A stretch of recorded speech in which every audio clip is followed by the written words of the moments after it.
നമ്മൾ ഇന്ന് പഠിക്കാൻ പോകുന്നത് പ്രോസസ് മാനേജ്മെന്റ് പ്രോസസ് കൺട്രോൾ ബ്ലോക്കിനെ പറ്റിയാണ്.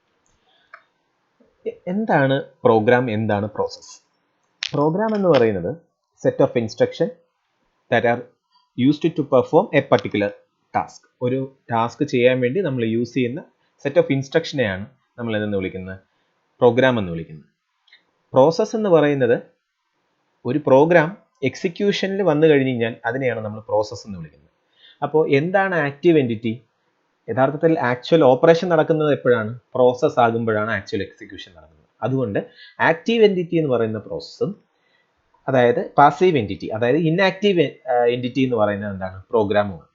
ഒരു പ്രോഗ്രാമിനകത്ത് നമുക്ക് വേണമെങ്കിൽ മൾട്ടിപ്പിൾ പ്രോസസ്സ് ഉണ്ടാകാൻ പറ്റും. ഓക്കെ, അപ്പോൾ ഇത്രയാണ് പ്രോഗ്രാമും പ്രോസസ്സും തമ്മിലുള്ള ഡിഫറൻസ് എന്ന് പറയുന്നത്.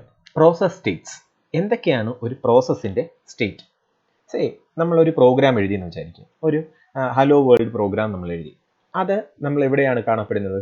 നമ്മൾ എഴുതി കഴിഞ്ഞ് കഴിഞ്ഞാൽ അതൊരു ഹാർഡ് ഡിസ്കിനകത്ത് അല്ലെങ്കിൽ ഒരു സെക്കൻഡറി മെമ്മറി ലൊക്കേഷനകത്താണ് നമ്മൾ സ്റ്റോർ ചെയ്ത് വെക്കുന്നത്. അപ്പോൾ അത് നമ്മൾ എക്സിക്യൂഷന് വേണ്ടി നമ്മൾ പറയുകയാണ്. ദാറ്റ് ഈസ് GCC hello.c എന്ന് അടിച്ചു, അല്ലെങ്കിൽ GCC അല്ലെങ്കിൽ ഏതെങ്കിലും ഒരു കമ്പൈലർ വെച്ച് നമ്മൾ കമ്പൈൽ ചെയ്യുന്നു, പ്രോഗ്രാം കമ്പൈൽ ചെയ്യുന്നു. ആ കമ്പൈൽ ചെയ്തിട്ട് നമ്മൾ എക്സിക്യൂഷൻ സ്റ്റാർട്ട് ചെയ്യുമ്പോൾ അതെന്ത് ചെയ്യും? ആ ഒരു കോഡിനെ നമ്മൾ മെമ്മറിയിലേക്ക് കൊണ്ടുവരാൻ വേണ്ടി ഒരു സ്റ്റെപ്പ് നടത്തും. അപ്പോൾ ഉള്ളതാണ് ന്യൂ എന്ന് പറയുന്ന സ്റ്റേറ്റ്. അതായത് നമ്മൾ ജസ്റ്റ് അതിനെ എക്സിക്യൂട്ട് ചെയ്യാൻ വേണ്ടി തയ്യാറെടുക്കുന്നു. അപ്പോൾ അപ്പോഴും എവിടെ തന്നെയാണ് ഇരിക്കുന്നത്? സെക്കൻഡറി ഡിവൈസിൽ തന്നെയാണ് ഇരിക്കുന്നത്. ആ ഒരു സ്റ്റേറ്റിനെയാണ് നമ്മൾ എന്ന് വിളിക്കുന്നത് ന്യൂ സ്റ്റേറ്റ് എന്ന് വിളിക്കുന്നത്. എപ്പോഴാണോ അത് സെക്കൻഡറി ഡിവൈസിൽ നിന്നും പ്രൈമറി മെമ്മറിയിലേക്ക് കൊണ്ടുവരുന്നത്, ആ സമയത്തിനെയാണ്, അപ്പോൾ ഉള്ള സ്റ്റേറ്റിനെയാണ് നമ്മൾ റെഡി സ്റ്റേറ്റ് എന്ന് വിളിക്കുന്നത്. അപ്പോൾ റെഡി സ്റ്റേറ്റിലായി കഴിഞ്ഞ് കഴിഞ്ഞാൽ പ്രോഗ്രാം എവിടെയായിരിക്കും, അല്ലെങ്കിൽ പ്രോസസ്സ് എവിടെയായിരിക്കും ഉള്ളത്? അത് മെയിൻ മെമ്മറിയിലായിരിക്കും ഉള്ളത്. ന്യൂ ആയിരിക്കുമ്പോൾ സെക്കൻഡറി മെമ്മറിയിലായിരിക്കും ഉള്ളത്. റെഡി ആയിരിക്കുമ്പോൾ അത് പ്രൈമറി മെമ്മറിയിൽ നമുക്ക് ഒന്നും കൂടി ഡീറ്റെയിൽഡ് ആയിട്ട് പറഞ്ഞു കഴിഞ്ഞാൽ അത് റെഡി ക്യൂ എന്ന് പറയുന്ന ക്യൂവിനകത്തായിരിക്കും ഉണ്ടാവുക. അതൊക്കെ ഡീറ്റെയിൽഡ് ആയിട്ട് നമുക്ക് കമ്മിങ് സെക്ഷൻസിൽ നോക്കാം. അപ്പോൾ മെമ്മറിയിൽ ഇരിക്കുന്ന കാര്യം, അത് പ്രോഗ്രാം നമ്മളിപ്പോൾ മെമ്മറിയിൽ കൊണ്ടുവന്നു. ആ പ്രോഗ്രാമിന് എക്സിക്യൂട്ട് ചെയ്യണമെങ്കിൽ ആരുടെ സഹായം വേണം? CPU-ൻ്റെ സഹായം വേണം. അപ്പോൾ ഈ CPU-ൻ്റെ സഹായം എപ്പോഴാണോ കിട്ടുന്നത്, അപ്പോൾ അത് ആക്ച്വൽ എക്സിക്യൂഷൻ ചെയ്തു തുടങ്ങും. അപ്പോൾ അതിനെ ആ ഒരു ട്രാൻസിഷനാണ് ഇവിടെ കാണിച്ചിരിക്കുന്നത്. Ready to running state. അപ്പോൾ എപ്പോഴാണോ CPU-ൻ്റെ സഹായം വെച്ച് അത് പ്രോഗ്രാം എക്സിക്യൂട്ട് ചെയ്ത് തുടങ്ങുന്നത്, അല്ലെങ്കിൽ പ്രോസസ്സ് എക്സിക്യൂട്ട് ചെയ്ത് തുടങ്ങുന്നത്, അപ്പോൾ ഉള്ള സ്റ്റേറ്റിനെയാണ് റണ്ണിങ് സ്റ്റേറ്റ് എന്ന് വിളിക്കുന്നത്. ഇപ്പോൾ റൺ ചെയ്തുകൊണ്ടിരിക്കുകയാണ്. അപ്പോൾ ഇടയ്ക്ക് വെച്ച് എന്തെങ്കിലും ഒരു ഇൻറ്ററപ്റ്റ് വന്നു കഴിഞ്ഞ് കഴിഞ്ഞാൽ, അതായത് ഒരു ഹയർ ആയിട്ടുള്ള ഏതെങ്കിലും ഒരു ഹാർഡ്വെയർ ഇൻറ്ററപ്റ്റോ അല്ലെങ്കിൽ ഒരു സോഫ്റ്റ്വെയർ ഇൻറ്ററപ്റ്റോ വന്നു കഴിഞ്ഞാൽ അത് റണ്ണിങ് സ്റ്റേറ്റിൽ നിന്ന് തിരിച്ച് റെഡി സ്റ്റേറ്റിലേക്ക് വരും. ഇത് കൂടാതെ ഒരു പ്രോഗ്രാം ഇങ്ങനെ റൺ ചെയ്തുകൊണ്ടിരിക്കുമ്പോൾ എനിക്ക് ഏതെങ്കിലും ഒരു ഡിവൈസ്, ഒരു IO ഡിവൈസിൽ നിന്നും എന്തെങ്കിലും ഒരു ഇൻപുട്ട് കിട്ടാനുണ്ട് എങ്കിൽ എന്ത് ചെയ്യും? അപ്പോൾ റണ്ണിങ് സ്റ്റേറ്റിൽ നിന്നും അതൊരു ബ്ലോക്ക്ഡ് സ്റ്റേറ്റ് അല്ലെങ്കിൽ വെയിറ്റിംഗ് സ്റ്റേറ്റിലേക്ക് പോകും. ഒരു IO ഇവന്റ് നടക്കുകയാണ് എന്നുണ്ടെങ്കിൽ, അതിൻ്റെ പ്രോഗ്രാമിൽ ഒരു IO ഇവന്റ് ഉണ്ടെങ്കിൽ ആ IO ഇവന്റ് തീരുന്നത് വരെ അതെന്തായിരിക്കും? ബ്ലോക്ക്ഡ് സ്റ്റേറ്റ് അല്ലെങ്കിൽ വെയിറ്റിംഗ് സ്റ്റേറ്റിലായിരിക്കും തുടരുക. ഇനി IO ഇവന്റ് കംപ്ലീറ്റ് ആയി കഴിഞ്ഞ് കഴിഞ്ഞാൽ തിരിച്ച് വീണ്ടും അത് എക്സിക്യൂട്ട് ചെയ്യാൻ തയ്യാറാണ്. ഇനി CPU-ൻ്റെ ആവശ്യം മാത്രമേ ഉള്ളൂ. സോ റെഡി വെയിറ്റിംഗ് സ്റ്റേറ്റിൽ നിന്നും IO കംപ്ലീഷൻ ചെയ്ത് കഴിഞ്ഞാൽ, IO ഓപ്പറേഷൻ കംപ്ലീറ്റ് ചെയ്ത് കഴിഞ്ഞാൽ ഞാൻ എന്തിലേക്ക് പോകും? വീണ്ടും റെഡി സ്റ്റേറ്റിലേക്ക് പോകും. ഇനി റണ്ണിങ് സ്റ്റേറ്റിൽ നിന്നും എനിക്ക് എൻ്റെ പ്രോഗ്രാം കഴിഞ്ഞു എന്ന് പറയുമ്പോൾ അത് ഏത് സ്റ്റേറ്റിലേക്ക് പോകും? ടെർമിനേറ്റഡ് സ്റ്റേറ്റിലേക്ക് പോകും. അങ്ങനെ ഒരു പ്രോസസ്സിന് എത്ര സ്റ്റേറ്റ് ആണുള്ളത്? ടോട്ടൽ 5 സ്റ്റേറ്റ്സ് ആണുള്ളത്. ഏതൊക്കെയാണ്? New, ready, running, waiting, terminated. Okay, next one process control ബ്ലോക്കിനെയാണ്. ഒരു ഓപ്പറേറ്റിംഗ് സിസ്റ്റത്തിനകത്ത് ഒരു പ്രോസസ്സിനെ നമ്മൾ റെപ്രസെന്റ് ചെയ്യുന്നത് അതിൻ്റെ പ്രോസസ് കൺട്രോൾ ബ്ലോക്ക് ഉപയോഗിച്ചിട്ടാണ്. ഒരു പ്രോസസ് കൺട്രോൾ ബ്ലോക്കിനെ നമുക്ക് വേണമെങ്കിൽ ടാസ്ക് കൺട്രോൾ ബ്ലോക്ക് എന്നും വിളിക്കാം. പ്രോസസ് കൺട്രോൾ ബ്ലോക്കിനെ നമുക്ക് ടാസ്ക് കൺട്രോൾ ബ്ലോക്ക് എന്നും വിളിക്കാം. ഇനി ഈ പ്രോസസ് കൺട്രോൾ ബ്ലോക്കിനകത്ത് എന്തൊക്കെ ഡീറ്റെയിൽസ് ആണുള്ളത്? ഒരു പ്രോസസ് കൺട്രോൾ ബ്ലോക്കിനകത്ത് ആ പ്രോസസ്സിൻ്റെ സ്റ്റേറ്റ് എന്താണെന്നുള്ള കാര്യം കാണും. അതായത് റണ്ണിങ് സ്റ്റേറ്റ് ആണോ, അതോ വെയിറ്റിംഗ് സ്റ്റേറ്റ് ആണോ, അതോ റെഡി സ്റ്റേറ്റ് ആണോ, അതോ ടെർമിനേറ്റഡ് സ്റ്റേറ്റ് ആണോ, അതോ ന്യൂ സ്റ്റേറ്റ് ആണോ എന്നുള്ള കാര്യം ഇതിനകത്ത് കാണും, PCB-ക്കകത്ത് കാണും. ഇത് കൂടാതെ പ്രോസസ് നമ്പർ, ഓരോ പ്രോസസ്സിനെയും ഐഡന്റിഫൈ ചെയ്യാൻ വേണ്ടി നമുക്കൊരു പ്രോസസ് നമ്പർ ഉണ്ട്, അല്ലെങ്കിൽ പ്രോസസ് ID ഉണ്ട്, അത് കാണും. ഇനി കറന്റ്ലി ആ പ്രോസസ്സ് ഏത് ഇൻസ്ട്രക്ഷൻ ആണ് എക്സിക്യൂട്ട് ചെയ്യുന്നത് എന്നറിയാൻ വേണ്ടി പ്രോഗ്രാം കൗണ്ടർ ഉണ്ട്. ഇത് കൂടാതെ CPU രജിസ്റ്റേഴ്സ് ഉണ്ട്. CPU രജിസ്റ്റേഴ്സ് എന്താ ചെയ്യുന്നത്?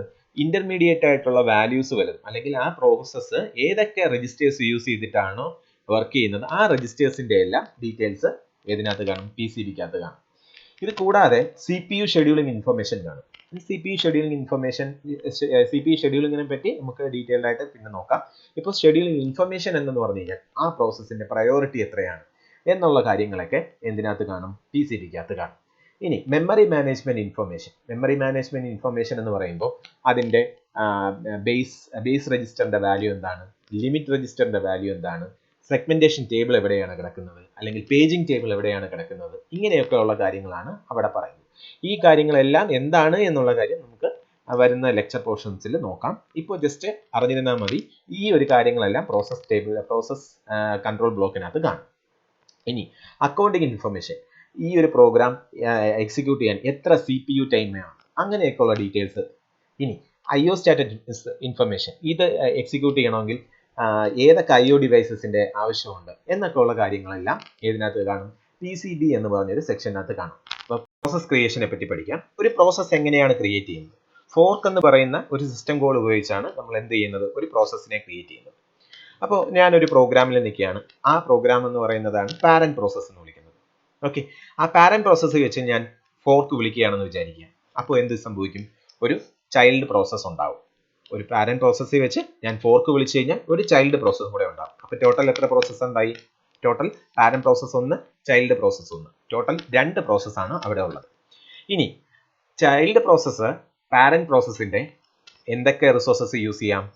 പ്രോഗ്രാം കൗണ്ടർ യൂസ് ചെയ്യാം, CPU രജിസ്റ്റർ യൂസ് ചെയ്യാം, ഓപ്പൺ ഫയൽസ്, ഈ കാര്യങ്ങളെല്ലാം എന്ത് ചെയ്യും? ഷെയർ ചെയ്തിട്ടാണ് ഈ രണ്ട് പ്രോഗ്രാം വർക്ക് ചെയ്യുന്നത്. അതായത് പാരന്റ് പ്രോസസ്സും ചൈൽഡ് പ്രോസസ്സിനും കോമൺ ആയിട്ടുള്ള കാര്യങ്ങളാണ് PC, CPU രജിസ്റ്റർ, ഫയൽ എന്നൊക്കെ പറയുന്നത്. ഇനി രണ്ട് പ്രോസസ്സ് ഉണ്ടല്ലോ. അപ്പോൾ ഇതിൽ ആരാണ് പാരന്റ് പ്രോസസ്സ്, ആരാണ് ചൈൽഡ് പ്രോസസ്സ് എന്ന് പറഞ്ഞ് ഡിസ്റ്റിങ്ക്വിഷ് ചെയ്യുന്നത് എങ്ങനെയാണ്?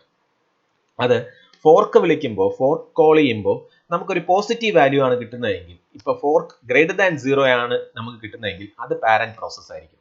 ഈക്വൽ ടു 0 ആണ് എന്നുണ്ടെങ്കിൽ, അല്ലെങ്കിൽ വാല്യൂ 0 ആണെങ്കിൽ നമുക്ക് എന്ത് പറയാം? അത് ചൈൽഡ് പ്രോസസ്സ്. ഇനി വാല്യൂ ഒരു നെഗറ്റീവ് വാല്യൂ ആണ് നമ്മൾ ഫോർക്ക് കോൾ ചെയ്യുമ്പോൾ കിട്ടുന്നതെങ്കിൽ അതിന്റെ മീനിങ് എന്ന് പറയുന്നത് ആ ഫോർക്ക് കോൾ സക്സസ്ഫുൾ ആയിട്ട് വന്നില്ല. That means child process create ആയിട്ടില്ല എന്നാണ്.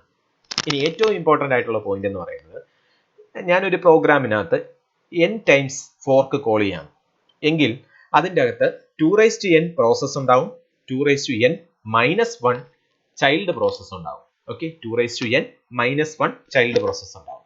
ഓക്കെ, അപ്പോൾ ഇതെന്ന് പറയുന്നത് ഏറ്റവും ഇമ്പോർട്ടൻ്റ് ആയിട്ടുള്ള ഒരു പോയിന്റ് ആണ്. ഓക്കെ, നമുക്കിനി കുറച്ച് ക്വസ്റ്റ്യൻസ് ഡിസ്കസ് ചെയ്യാം ഈ ഒരു മോഡലിൽ. അപ്പോൾ ഇതിനകത്ത് ഫസ്റ്റ് ക്വസ്റ്റ്യൻ ചോദിച്ചിരിക്കുന്നത്, entry of all PCB of the current process is in, അതായത് നമ്മുടെ കറന്റ് പ്രോസസ്സിന്റെ എൻട്രി എല്ലാമുള്ള PCB എവിടെയാണ് കാണപ്പെടുന്നത്? അതെന്ന് പറയുന്നത് പ്രോസസ് ടേബിൾ എന്ന് പറയുന്ന ഒരു സ്ഥലത്തായിരിക്കും കാണപ്പെടുന്നത്. ഓക്കെ, പ്രോസസ് ടേബിളിനകത്തായിരിക്കും കാണപ്പെടുന്നത്. ഓക്കെ, സോ ആൻസർ എന്ന് പറയുന്നത് പ്രോസസ് ടേബിൾ ആണ്. Next one, which of the following is an active entity? Process, program, both A and B, none of these. അപ്പോൾ നമുക്കറിയാം പ്രോഗ്രാം എന്ന് പറയുന്നത് ഒരു പാസീവ് എൻറ്റിറ്റിയാണ്. ഓക്കെ, പ്രോസസ് എന്ന് പറയുന്ന ആക്റ്റീവ് എൻറ്റിറ്റിയാണ്. So which is the active entity? Process എന്ന് പറയുന്നതാണ് active entity. Next one, number of states a process have. എത്ര സ്റ്റേറ്റ് ആണ് ഒരു പ്രോസസ്സിനുള്ളത്? സോ നമുക്കറിയാം ഏതൊക്കെ സ്റ്റേറ്റ്സ് ആണ്? New, running, ready, waiting, terminate. Total 5 state ആണുള്ളത്. ഏതൊക്കെയാണ്?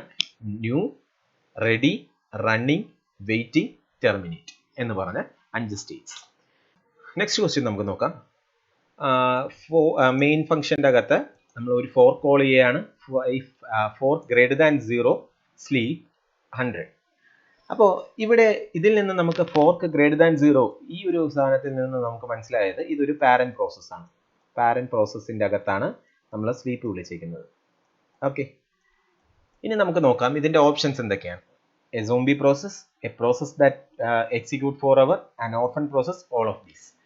അപ്പോൾ നമുക്ക് രണ്ട് കാര്യങ്ങൾ നമുക്ക് ഇതുവരെയ്ക്ക് എന്താണെന്ന് പോലും അറിഞ്ഞുകൂടാ. സോംബി പ്രോസസ്സ് എന്താണെന്നും ഒരു ഓർഫൻ പ്രോസസ്സ് എന്താണെന്നും നമുക്ക് അറിഞ്ഞുകൂടാ.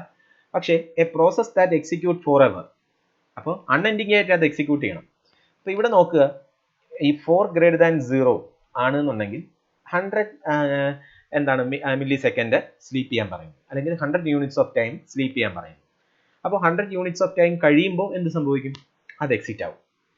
ഇനി എൽസ് പാർട്ട് എന്ന് പറയുന്നത് എന്തായിരിക്കും? എൽസ് പാർട്ട് എന്ന് പറയുന്നത് ഈക്വൽ ടു 0 ആണെന്ന് വിചാരിക്കുക. അതിന്റെ ചൈൽഡ് പ്രോസസ് ആണ്. അത് എന്തെങ്കിലും ചെയ്യാനുണ്ടോ? ഇല്ല. എൽസ് പാർട്ട് ഇല്ലാത്തത് കാരണം ചൈൽഡ് പ്രോസസ്സിന് ഒന്നും ചെയ്യാനില്ല. സോ ചൈൽഡ് പ്രോസസ്സ് എക്സിറ്റ് ചെയ്തു. അപ്പോൾ രണ്ട് പ്രോസസ്സും എക്സിറ്റ് ചെയ്യുന്നുണ്ട്. എക്സിറ്റ് ചെയ്യുന്നുണ്ടെങ്കിൽ നമുക്ക് എന്ത് പറയാൻ പറ്റും? അത് എക്സിക്യൂട്ട് ഫോർ എവർ എന്ന് പറയാൻ പറ്റുമോ? ഇല്ല. സോ ഈ ഒരു കാര്യം അല്ല എന്ന് പറഞ്ഞ് നമുക്ക് ഉറപ്പാക്കാം. ഇനി എന്ത് പറയാം? ഓൾ ഓഫ് ദീസ് എന്ന് പറഞ്ഞ ഓപ്ഷനും അല്ല, അതും എനിക്ക് എലിമിനേറ്റ് ചെയ്യാം. അപ്പോൾ രണ്ട് പ്രോസസ്സ്, സോംബി പ്രോസസ്സ് അല്ലെങ്കിൽ ഓർഫൻ പ്രോസസ്സ് ആവാം. അപ്പോൾ ഇതിൽ നിന്നും ഞാൻ പറയുന്നു ആൻസർ എന്ന് പറയുന്നത് സോംബി പ്രോസസ്സാണ്. അപ്പോൾ എന്താണ് ഈ സോംബി പ്രോസസ്സും എന്താണ് ഓർഫൻ പ്രോസസ്സും? ഓർഫൻ പ്രോസസ്സ് എന്ന് പറഞ്ഞു കഴിഞ്ഞാൽ പാരന്റ് ഹാസ് ടെർമിനേറ്റഡ്. പാരന്റ്, ഒരു ചൈൽഡ് പ്രോസസ്സ് ഉണ്ടാവും, ഒരു പാരന്റ് പ്രോസസ്സ് ഉണ്ടാവും. പാരന്റ് പ്രോസസ്സ് ഫിനിഷ് ചെയ്തു അല്ലെങ്കിൽ ടെർമിനേറ്റ് ചെയ്തു, പക്ഷേ സ്റ്റിൽ ചൈൽഡ് പ്രോസസ്സ് വർക്ക് ചെയ്യാണ്. അങ്ങനെയാണെങ്കിൽ അതിനെയാണ് നമ്മൾ എന്ന് വിളിക്കുന്നത് ഓർഫൻ പ്രോസസ്സ് എന്ന് വിളിക്കുന്നത്. പാരന്റ്സ് ഇല്ലാത്തവരെയാണ് നമ്മൾ എന്ന് വിളിക്കുന്നത് ഓർഫൻ എന്ന് വിളിക്കുന്നത്. പാരന്റ്സ് ഓൾറെഡി ടെർമിനേറ്റ് ചെയ്തു പോയി, അങ്ങനത്തെ ഉള്ളവരെ ഓർഫൻ പ്രോസസ്സ് എന്ന് വിളിക്കുന്നു. പക്ഷേ ഇവിടെ ആ കേസാണോ വന്നിരിക്കുന്നത്? പാരന്റ് ഇപ്പോഴും റൺ ചെയ്തുകൊണ്ടിരിക്കുകയാണ്, എൽസ് ചൈൽഡ് ഒന്നുമില്ല. സോ അതുകൊണ്ട് ആദ്യമേ എക്സിറ്റ് ചെയ്തു. അപ്പോൾ ചൈൽഡ് എക്സിറ്റ് ചെയ്തു, പാരന്റ് സ്റ്റിൽ സ്ലീപ്പ് ചെയ്യാണ് അല്ലെങ്കിൽ വർക്ക് ചെയ്യാണ്. അങ്ങനത്തെ കേസസിനെ നമ്മൾ എന്തെന്ന് വിളിക്കും? സോംബി പ്രോസസ്സ് എന്നാണ് വിളിക്കുന്നത്. സോംബി പ്രോസസ്സ് എന്ന് പറഞ്ഞു കഴിഞ്ഞാൽ എന്താണ്, ചൈൽഡ് പ്രോസസ്സ് എക്സിറ്റ് ചെയ്തു, പക്ഷേ അതിൻ്റെ എൻട്രി PCBയിൽ നിന്നും, പ്രോസസ് കൺട്രോൾ ബ്ലോക്കിൽ നിന്നും എലിമിനേറ്റ് ആയിട്ടില്ല അല്ലെങ്കിൽ ക്ലീൻ അപ്പ് ചെയ്തിട്ടില്ല. കാരണം എന്താണ്? അതിൻ്റെ പാരന്റ് പ്രോസസ്സ് സ്റ്റിൽ വർക്കിംഗ് ആയത് കാരണം. അങ്ങനത്തെ പ്രോസസ്സിനെയാണ് നമ്മൾ എന്തെന്ന് വിളിക്കുന്നത്? സോംബി പ്രോസസ്സ് എന്ന് വിളിക്കുന്നത്. So here the answer is zombie process. Okay, next question. ഞാനാണെങ്കിൽ എന്ത് കോൾ ചെയ്യുന്നു? 3 പ്രാവശ്യം ഫോർക്ക് കോൾ ചെയ്യുന്നു. How many child process are there? ഇത് സ്ഥിരം ചോദിക്കാറുള്ള ഒരു ഗേറ്റ് എക്സാമിനും സ്ഥിരം ചോദിക്കാറുണ്ട്, പല PSC ക്വസ്റ്റ്യൻസിലും ഇത് വരാറുണ്ട്. പക്ഷേ ഇതൊരു എപ്പോഴും തെറ്റിക്കാറുള്ള പതിവാണ്. കാരണം ഇവിടെ നമ്മൾ ക്വസ്റ്റ്യൻ നന്നായിട്ട് വായിച്ചു നോക്കുക. ഇവിടെ 3 പ്രാവശ്യം ഫോർക്ക് കോൾ ചെയ്യുന്നു. 3 പ്രാവശ്യം ഫോർക്ക് കോൾ ചെയ്ത് കഴിഞ്ഞാൽ ടോട്ടൽ എത്ര പ്രോസസ്സ് ഉണ്ടാവും? 2�3 പ്രോസസ്സ് ഉണ്ടാകും, വിച്ച് ഈസ് ഈക്വൽ ടു 8. 8 എന്ന് പറഞ്ഞൊരു ഓപ്ഷൻ നമ്മുടെ ഓപ്ഷനിലുണ്ട്. പക്ഷെ ഇവിടെ എന്താ ചോദിച്ചിരിക്കുന്നത്? How many child process create എന്നാണ് ചോദിച്ചിരിക്കുന്നത്. ചൈൽഡ് പ്രോസസ്സ് എത്രയാണ് വരുന്നത്? 2⁻³ -1 ആണ്. 2⁻³ -1 which is equal to 7. So question നന്നായിട്ട് വായിച്ചു നോക്കുക, എന്താണ് ചോദിച്ചിരിക്കുന്നതെന്ന് പറഞ്ഞ് നോക്കിയിട്ട് മാത്രമേ ആൻസർ ചെയ്യാവൂ. So answer is 7. Okay, fork ഇതൊരു PSC ക്വസ്റ്റ്യൻ ആയിരുന്നു. Fork is used. എന്തിനു വേണ്ടിയാണ് ഫോർക്ക് യൂസ് ചെയ്യുന്നത്? It is used for it is a creation for new job. എന്താണ്? Creation of new process, dispatching new job, increasing priority of process. നമ്മൾ എന്തിനാണ്? ഒരു പുതിയ പ്രോസസ് ഉണ്ടാക്കാൻ വേണ്ടിയാണ് നമ്മൾ എന്ത് യൂസ് ചെയ്യുന്നത്? ഫോർക്ക് യൂസ് ചെയ്യുന്നത്. Okay, creation of new process. അപ്പോൾ ഇത്രയും കാര്യങ്ങളാണ് നമ്മൾ ഫസ്റ്റ് വീഡിയോയിൽ നോക്കുന്നത് ഓപ്പറേറ്റിംഗ് സിസ്റ്റത്തിന്റെ. നെക്സ്റ്റ് വീഡിയോയിൽ അടുത്ത ഒരു ടോപ്പിക്കുമായിട്ട് കാണാം. Okay, thank you.